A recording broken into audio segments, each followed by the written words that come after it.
Muito bem, esperamos tempo suficiente aqui para falar das camisas da Euro de 2024, então nada melhor que fazermos um guia completo. Vamos lá?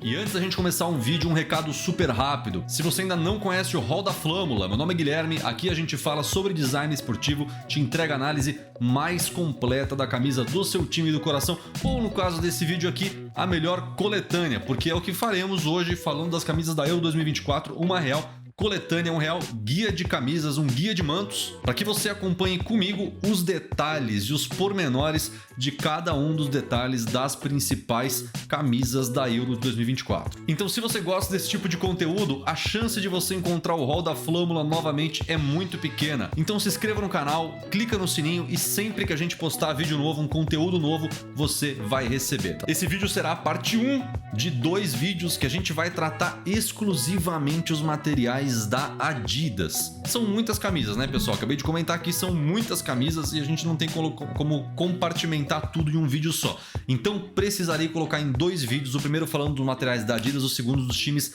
da Nike, tá certo? Sem mais delongas, vamos pro vídeo.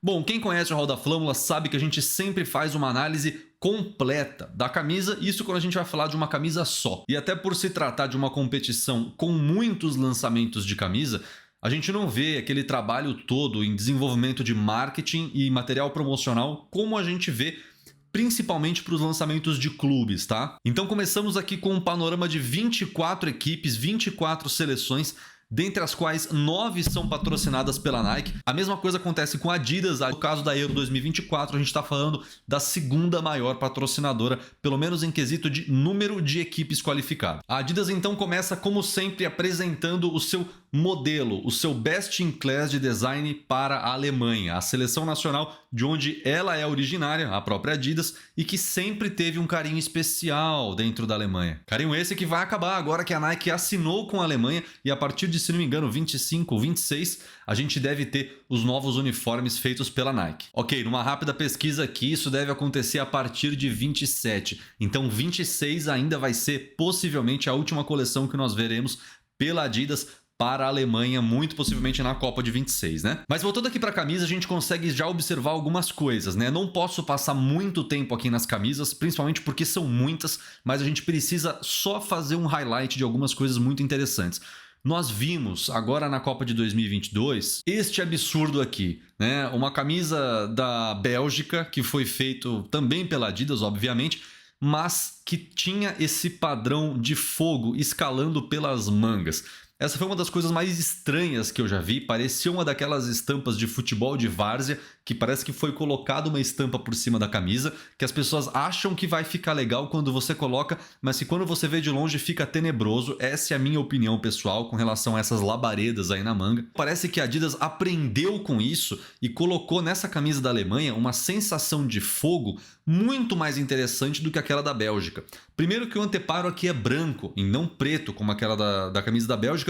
Segundo, que a gente não vê de fato fogo. O fogo fica no nosso imaginário com a escolha e o tipo de mescla de cor que foi utilizado. O modelo então em manga longa nem se fala, a gente tem aqui uma segmentação, então a gente volta para o branco para depois voltar com as cores que dão a impressão de labareda, né? Mas que fica no nosso imaginário, não está representado na camisa. É algo que a gente vê só pelas próprias cores que a gente já tem na bandeira alemã e que a gente já está acostumado. E é claro, é diferente quando a gente tem o preto, o vermelho e o amarelo sendo perfeitamente segmentados, né? Perfeitamente separados um do outro, ou quando nós temos esse efeito aqui, trazendo essa ideia de fade, né? Então vem um fade in do preto para o vermelho, do vermelho para o amarelo. O mesmo efeito se reflete nos calções, revelando pra gente um dos padrões mais interessantes que eu vi da Adidas desde 2006. 2006. Estamos falando do Team Geist da Adidas, muito tempo atrás, na Copa dentro da própria Alemanha. E o destaque que eu quero trazer para esse template aqui não aparece nessa camisa.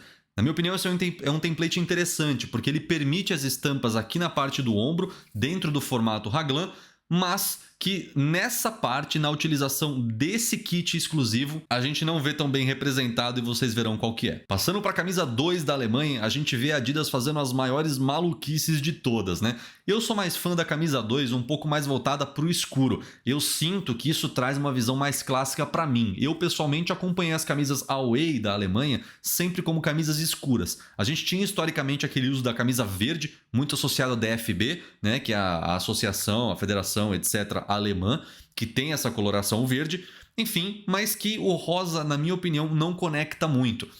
A gente vê a mesma padronagem, o mesmo mesh de formas geométricas que estavam lá nos ombros da camisa 1 sendo aplicados aqui na estampa central da camisa 2. Então existe correlação, existe um jogo, mas propriamente dito, não vejo uma identidade formada nessa camisa, tá? Dito isso, é uma das camisas mais legais que eu já vi para serem utilizadas em ocasiões sociais, né? Uma camisa que traz uma pegada um pouco diferente e leva um pouco mais o trabalho para um high fashion. Então quem gosta de fazer estilos, usar essas camisas para montar looks fora do futebol, essa camisa pode ser uma opção interessante, óbvio, para quem souber usar. Não posso também deixar de observar uma coisa que me incomodou muito no novo template da Adidas, que é o tamanho do logo reformado aqui da patrocinadora. O próprio alinhamento geométrico fica prejudicado com logos muito grandes, tá? A gente espera que a Adidas, assim como a Nike, etc., o logo da patrocinadora tivesse acomodado ali no canto e não tão protagonista assim na camisa. A próxima composição que nós vimos aqui para camisas da Adidas é a camisa da Bélgica.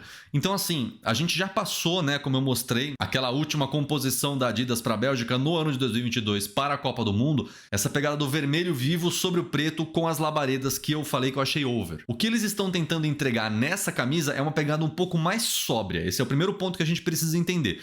A padronagem que a gente vê no fundo traz algumas coroas, né, remetendo a esse fato um pouco histórico da Bélgica e também ao próprio símbolo que existe em cima do próprio escudo mesmo da Federação Belga de Futebol. Mas a escolha de cores é uma escolha muito mais sóbria do que aquela que eu mostrei na Copa de 22. É um preto que está aplicado somente nos detalhes e o vermelho está saindo para dar espaço para uma espécie de cor de sangue, que é um vermelho mais escuro, né? Uma tradução para inglês seria maroon, uma cor muito próxima de um vermelho fechado, de um vinho, não tão puxado para o roxo, mas que apresenta então dois elementos que a gente não tinha visto com muita atenção na camisa da Adidas da Alemanha, que são duas inserções acima, próximo das axilas, e abaixo, próximo da cintura.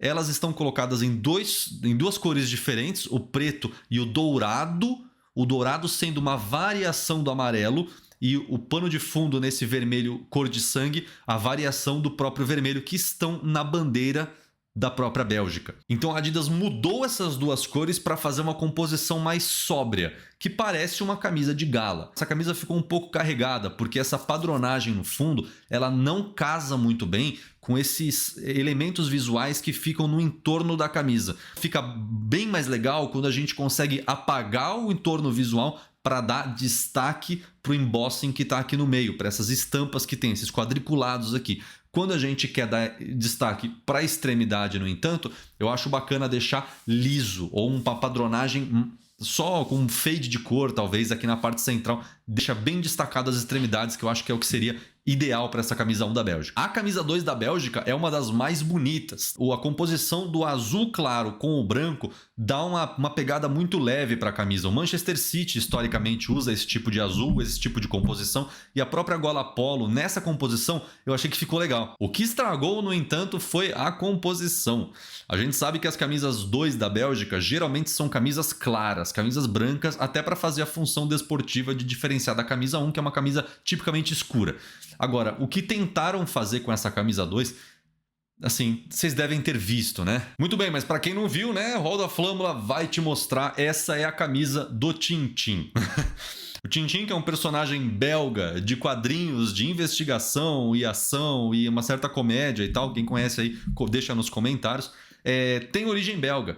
Então, justamente por isso, essa homenagem, não vou dizer que foi exatamente por isso, mas é muito difícil a gente não associar. Essa homenagem foi prestada no conjunto, na composição final da Adidas para a Bélgica. A ideia é legal? Sim, é interessante. A camisa se torna icônica? Sim, a composição principalmente com esse calção marrom meio apagado, meio lavado.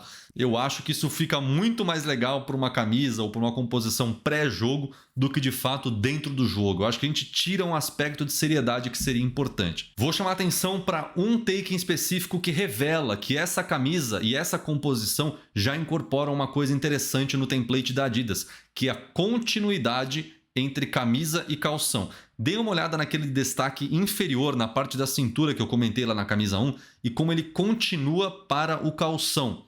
Ou seja, quando a gente não tem nenhum esforço aqui por parte, né, do jogador, ele está em forma plena, sem fazer nenhum movimento super flexível, a gente vê que esse detalhe tem continuidade. Ele sai da camisa e ele começa a entrar no calção. Isso é uma característica muito forte de peças combinadas. Inclusive um dos pontos que deve fazer com que essa camisa tenha muito mais valor com um calção. Isso tira um pouco daquele uso que a galera consegue e gosta de usar em ocasiões sociais, porque a camisa fica meio incompleta sem o calção, né? Ela fica um pouco perdida. Mas por outro lado, isso faz com que a patrocinadora consiga vender conjuntos mais facilmente. Então assim, são coisas que a gente precisa ponderar. É legal, é bacana, mas acaba trazendo algumas dificuldades também. Preciso fazer uma menção de repúdio quase para essa nova camisa da Escócia. Eu já apareci aqui com outra camisa da Escócia, uma camisa da Escócia de comemoração de 150 anos, uma das mais chiques, simples e modernas que eu já vi, mas que nesse caso, nessa reformulação, né, que a Adidas trouxe para o uniforme da Escócia, a aplicação excessiva de cores e padrões deixou a camisa uma perfeita bagunça. Tá? A gente tem aqui uma novidade, que é essa cor amarelo meio esverdeada, quase um limão, que é vista aqui no fundo do distintivo da Federação Escocesa e que está sendo transportada para o logo da Adidas, para as golas e para o detalhe inferior da cintura, que é aquele que acompanha o calção que eu mostrei momentos atrás. O problema é que uma camisa só assim já seria carregada o suficiente. Trouxe a Adidas então uma ideia um pouco meio digital, uma ideia de glitch. Aquele canal mal sintonizado, aquele programa que não está funcionando direito, mas dando essa ideia de glitch. Já mostramos outros uniformes aqui, alguns da Nike na verdade, mas a maneira que isso foi aplicado, a assimetria excessiva, não planejada, como por exemplo a New Balance vem fazendo, trouxe para esse uniforme da Escócia uma bagunça perfeita. A gente fica até meio perdido olhando para esse uniforme aqui. Olhando no campo, eu preciso dar o braço a torcer, a gente não vê esse impacto todo, mas dificilmente vai ser uma camisa que a gente vai achar bacana de utilizar fora de ocasiões do esporte, tá? É uma camisa inclusive difícil de combinar, na minha opinião. Já a camisa 2 da Escócia traz uma visão um pouco diferente, né? Pelo menos o lado positivo é que a gente tem uma unidade, uma identidade. Os mesmos glitches e padrões descasados e assimétricos da camisa 1 aparecem aqui na camisa 2 em detalhes, o que eu acho legal. O problema é que essa camisa 2 aqui da Escócia, ela tem cores tão diferentes, né? Então esse quase verde, meio azulado, bem apagadinho, e o uso do roxo, que é uma variação daquele marinho, aparece aqui de uma maneira tão clara e tão simples que a camisa parece uma camisa de treino. Então ela não dá aquele peso de uma camisa de jogo clássica e original que vai ser utilizada. Diferente daquela composição da camisa da Escócia que eu já apareci aqui, aquela comemoração de 130 anos da Federação Escocesa. Passemos então por uma das camisas que eu achei uma das mais elegantes e bem feitas para a Eurocopa de 24, que é a camisa da Espanha. Até então finalista, vamos ver como é que vai ser aqui daqui para frente, mas uma camisa que faz tudo direitinho. A gente vê que existe uma padronagem aqui, existe, mas ela é tão sutil, pessoal, que eu desafio vocês a verem, tá? A padronagem existe, ela é um pouco ondulada e parece que ela traz uma espécie de irradiação da cor ao longo da camisa. É super básico, é super simples e não agride quem tenta compreender a camisa e o que está acontecendo ali. O vermelho é o vermelho clássico da Espanha, o amarelo é o amarelo clássico da Espanha e a gente não tem nada de muito especial, somente as listras da Adidas nos ombros e o detalhe aqui na parte da cintura, dando força e ênfase para o amarelo e para as extremidades da camisa.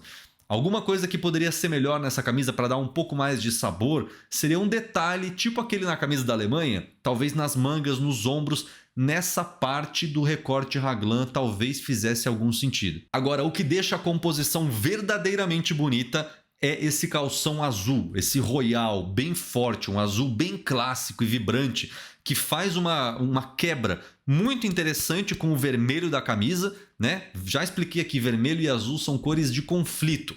São cores que não casam, são cores que a gente, assim, o nosso olho tem até dificuldade de olhar para o azul e olhar para o vermelho ao mesmo tempo, sem causar uma diferença de profundidade, até pela natureza das cores. Agora, quando você pega o amarelo que sai, ele parte da camisa, aqui nesse canto, né, na cintura, e ele vem lentamente descendo até finalizar na parte de trás, na parte posterior do calção. Isso dá um toque muito interessante, é um dos detalhes mais bem feitos pela Adidas, na minha opinião, e que casou muito bem com esse esquema de cores. Os shorts azul com detalhes amarelos e a camisa vermelha com detalhes amarelos. O amarelo ele transita da camisa pro calção de um jeito que é muito interessante. Deem uma olhada como o look fica clássico. Aí o cara tá usando até uma calça jeans, mas é aquela tendência, aquele bloke core que a gente vem falando, que é a utilização da camisa em situações mais casual, social, né? Como nem tudo são flores, a camisa 2 da Espanha, que eu geralmente gosto de ver uma cor bem escura, tipo um azul bem escurão, estilo Copa de 2010, veio mais uma camisa que parece uma camisa de treino. A gente tem essa sensação, pessoal, porque essas cores super lavadas, super pastel e bem clarinhas acabam fazendo com que a camisa tenha um aspecto menor de seriedade. Além disso, os detalhes que ficam bem fortes parecem que estão meio que desfigurando as duas logomarcas, né? A da Adidas, novamente, que está gigantesca na camisa, e o distintivo da seleção espanhola está quase um monocromático em cima desse amarelo lavado, certo? Uma cor só, que é esse contorno em vermelho, acaba empobrecendo um pouco o escudo. Além disso, a gente vê que aquela padronagem que estava na camisa 1, bem de leve, ela volta a aparecer na camisa 2, tentando trazer aquela ideia de unidade, de identidade ao longo da coleção, mas que, a bem da verdade, mais segmenta o vermelho do conjunto do que de fato une as duas coisas. Então dá uma quebrada, e essa camisa, para mim, tudo que a gente acertou na camisa 1 com a Adidas, parece que essa camisa 2 errou. E agora partiremos para uma das mais polêmicas avaliações, na minha opinião, que é a camisa da Itália. A camisa da Itália, ela é super clássica, é uma camisa azul por natureza, por tradição. Isso é uma característica. Agora, um erro clássico que a gente pode ver, e uma armadilha aí para as patrocinadoras, que essas camisas da Itália, elas são camisas que pecam pelo excesso de detalhes. Vamos passar por elas e a gente vai entender por quê. A camisa 1 aparentemente não faz nada de muito extravagante. A gente vê aqui alguns detalhes na vertical, umas linhas verticais aqui na parte central da camisa, no torso, né? Aqui onde a gente tem a maior aplicação. Ela é sutil e ela tenta dar ênfase para essa parte, novamente, do template da Adidas com os acompanhamentos aqui na cintura. Logo ao lado, antes da gente falar dos ombros, logo ao lado a gente vê emendando para a parte traseira um azul mais escuro. Quando você começa a brincar com tom sobre tom, você imagina que esse tom mais escuro possa aparecer em outro canto da camisa. Aonde que seria esse outro campo?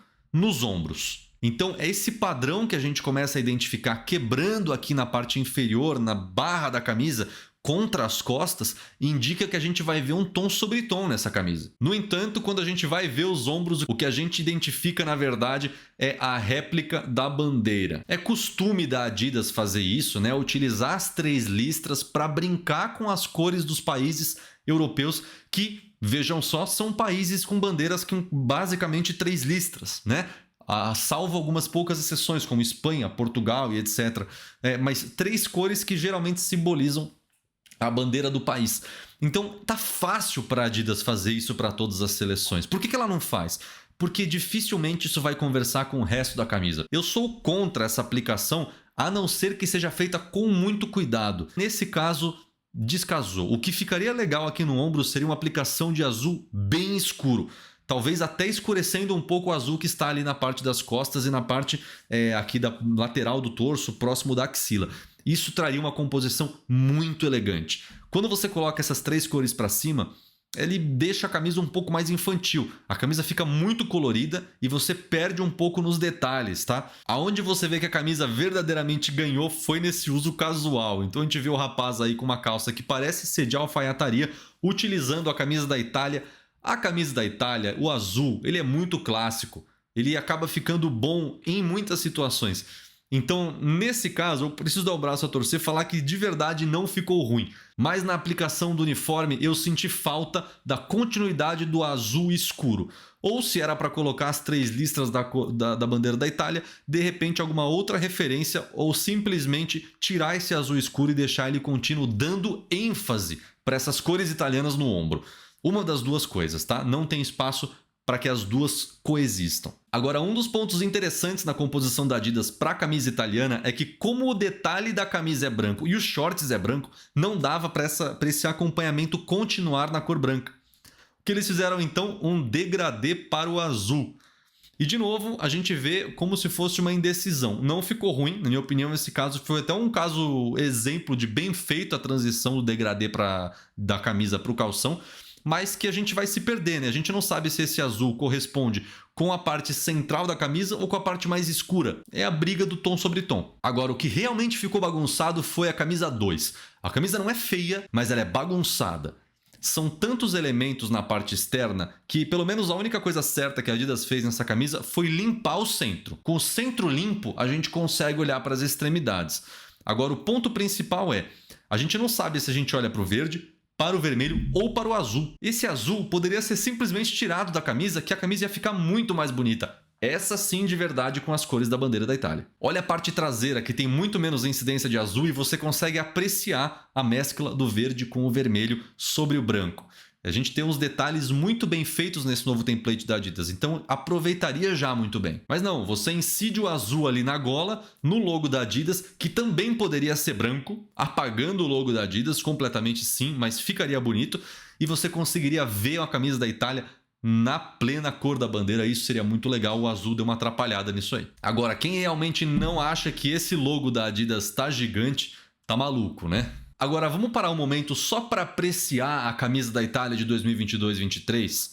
Vejam como a gente tinha uma composição muito bem feita, com tom sobre tom de azul, dando esse efeito de mármore e sem a aplicação das cores da bandeira italiana, dando espaço para um dourado que simplesmente condecorava, dava esse sabor, esse tempero a mais para a camisa que deixava muito bonito mesmo. E olha como o logo da Adidas era mais contido aqui. E a estrela do show, na minha opinião, não podia deixar de ser a camisa 2. Vejam que camisa bonita que a gente tinha, a aplicação do mesmo azul e do mesmo dourado. Vou pegar aqui de volta. Na minha opinião, parece um mármore travertino. Um mármore ainda mais nobre daquele que a gente viu na primeira camisa e que dava uma... Sabe, é o azul escuro sobre o branco. Juro, é uma camisa, na minha opinião, muito bonita. Uma camisa esplendorosa quase. Um acerto muito grande e que não se metia a colocar as cores da bandeira italiana dentro da camisa. Vejam como a camisa perdeu um pouco de brilho nessa nova versão de 24 e trouxe um excesso de cores, né? Como a gente pode ver aqui, fica um negócio meio carnavalesco. A última camisa que a gente vai comentar aqui, hoje pelo menos, é a camisa da Hungria. A gente não tem muita tradição na camisa húngara, mas tem algumas coisas que são interessantes. Algumas seleções trazem a necessidade de 2 distintivos, então o logo da Adidas ficou centralizado. E no mesmo tamanho que a gente viu essa proporção toda, olha como que parece que é uma camisa genérica da Adidas. E que simplesmente foram aplicados 2 patches, 2 escudos, né? Um o escudo do time e o outro o escudo da federação, enfim. E que visivelmente é um excesso de aplicações. De novo, a gente podia enxugar isso, até uma coisa que a federação podia rever. E esse é o exemplo de uma camisa que fica até soando um pouco preguiçosa. O modelo não é feio, ele já é um modelo bonito, só que não tem nada especial, nada personalizado aqui para a Hungria. A camisa 2 até que faz algo diferente, mas eu vou puxar até o assunto da Itália. Dei uma olhada na continuidade do calção para o detalhe que está aqui na parte da cintura do template da Adidas e como eles conseguiram colocar 2 cores, né? Um vermelho e um verde. Beleza, é a associação, é uma retomada da bandeira húngara, tudo bem, das cores da Hungria, tudo bem, mas que puxa para baixo aqui, pelo menos nos coloca uma pulga atrás da orelha de como seria uma camisa italiana, talvez, com um conceito semelhante a esse aqui. Essa é uma camisa que erra um pouco menos, na minha opinião, porque ela tem mais personalidade do que aquela camisa 1 vermelha e branca, simplesmente, mas que ainda é uma camisa simples, mas como os elementos são um pouco mais sofisticados, a gente já começa a aceitar melhor essa camisa 2 aqui da Hungria. É uma camisa que acerta um pouco mais. O interessante, pessoal, é que a Adidas começou a utilizar essas formas um pouco mais fluidas e circulares. Isso era uma característica lá de 2006 da coleção Teamgeist da Adidas. Aquele padrão, aquele template que foi criado para tentar justamente trazer formas geométricas mais circulares e fluidas. Vejam a camisa da Alemanha de 2006, como ela tinha também, como se fossem as pinceladas na cor do próprio país. E aqui a icônica camisa da França, também com as pinceladas circulares, né? Como se fosse um respingo de tinta na camisa, um rabisco, mas algo, um adorno mesmo, algo bem planejado. E essa camisa icônica, que na época fez muito sucesso, camisa finalista, inclusive, da Copa do Mundo de 2006, que perdeu para a Itália na final nos pênaltis. Mas, se fosse uma camisa atual, seria uma camisa um pouco fora de propósito. Olha a quantidade de aplicações, o número, o logo da Adidas, o distintivo, os detalhes nas extremidades da camisa, as cores da bandeira francesa aqui no braço e, ao mesmo tempo, essa espécie de mola, né, na padronagem aqui no meio, nessa estampa aqui no meio, mas que na época que a gente vivia em 2006, fazia parte da construção do design que vinha sendo trazido ao longo dos anos. O excesso de aplicações já foi bonito, já foi bonito. A gente está falando de tendências. Hoje já não é tanto. Hoje a gente fecha um pouco a vista para esse tipo de camisa. A gente só aceita essa camisa da França antiga de 2006 porque ela é uma camisa histórica. Não porque ela é uma camisa que, se fosse refeita hoje, ficaria bonita. O que a gente vê então é uma retomada, uma releitura que a Adidas trouxe daquela coleção Teamgeist para essa coleção aqui agora. Então passamos por Hungria, Itália, Espanha, Escócia, Bélgica e Alemanha, mostrando aqui o conceito da Adidas, a releitura do Teamgeist e como que ela vai possivelmente trabalhar esse assunto para 2026. Isso ainda é uma dúvida, isso ainda é uma curiosidade que a gente vai estar para descobrir em 2026. Se você gostou desse vídeo, não deixe de deixar o seu comentário aqui embaixo. A parte 1 foi essa, justamente falando dos materiais da Adidas, e a parte 2 logo em breve, falando de todos os times da Nike da Eurocopa de 2024 e mostrando as nuances, os detalhes e o que esperar de 2026 para elas, tá certo? Por esse vídeo é isso, um abraço e até a próxima.